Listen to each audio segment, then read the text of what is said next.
out east, and I also worked for a company called CWDkids.com. It stands for Children's Wear Digest, and they were a children's outlet, and I managed their IT staff, their IT operations there, not staff. And I worked for, and I moved out here, worked for Backcountry and United Health Group, and I finally got to a point where I started when I was at Media General, and I actually started when I was at CWD Kids. I worked under the marketing director there, and started getting it. I was always a programmer, and I've been programming computers since I was 10 years old. And working under this marketing director, she started putting me in charge of their affiliate program and managing their AdSense and AdWords operations, and tracking that and building tools to help them with that. And that got me really interested in the marketing side of things. So that piqued my interest in marketing. I started going towards the marketing side, realizing, well, hey, as a programmer, I can do a little more than the typical marketer here, because I can actually build tools that automate some of this process and save even more money as we market. But there's only limited things we could do at the time. And when I was at Media General, we were very interested. They're a media company. They have newspapers and TV stations throughout the Southeast.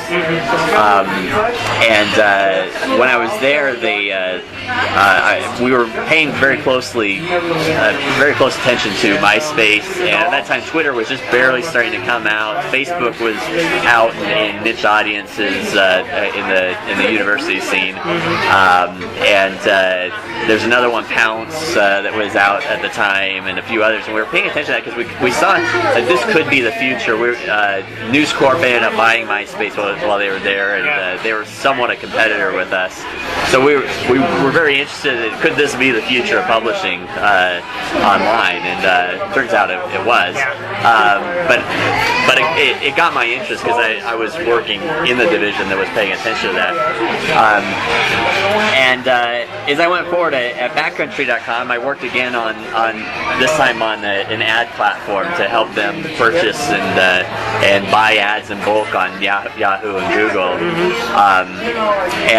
So it all kind of accumulated, and then Facebook opened up to everyone, and I was finally able to get on, and I watched. I actually joined to be able to spy on my sisters, who were a lot younger at the time. And, that's why most people joined it. Yeah. But the programmer in me and the marketing side of me at the time that I both been building up, and the entrepreneur in me, all kind of accumulated into, well, hey, what can I do with this platform? And then Facebook released a platform to their website, and it was at that point I realized, well, I can actually do stuff with this, and I can start making programs. I can write applications that not only work like a website, but they promote themselves because they get put in the relationships of all the close friends and family that are on Facebook, and so that really piqued my interest. I had a few ideas at the time that I had been building, and I decided at that point to build an app that's I called it the LDS app,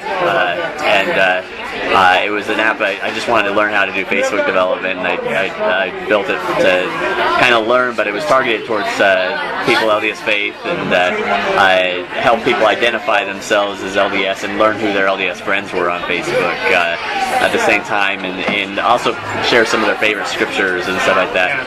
Well, I ended up selling that,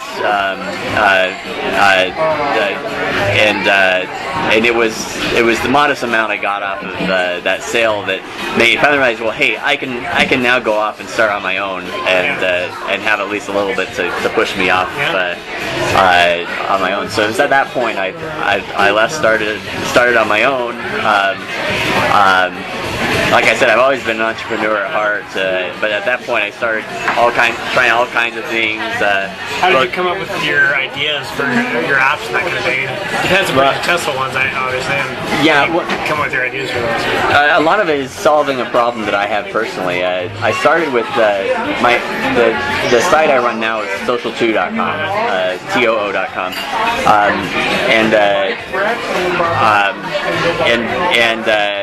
Social 2 started because I was on Twitter and had a need to. I found myself. I wanted to follow back all the people that followed me, just in appreciation for what they had done. It was interesting, and I started doing it and realizing, well, this is getting too big a burden for me to manually do this for everyone. So I figured, well, as long as I'm manually doing it, let's automate this process. So I built a script that allows you to auto follow people that follow you, and then there were others. I think Chris Perillo was the first one who mentioned he had an interest in an app that would be able to auto follow people that followed him, and I think I was following him on Twitter or his blog or something, and it was at that point I wrote a blog post saying, hey, I've got this tool, come use it. I open sourced it and released the code, and Chris caught note of that and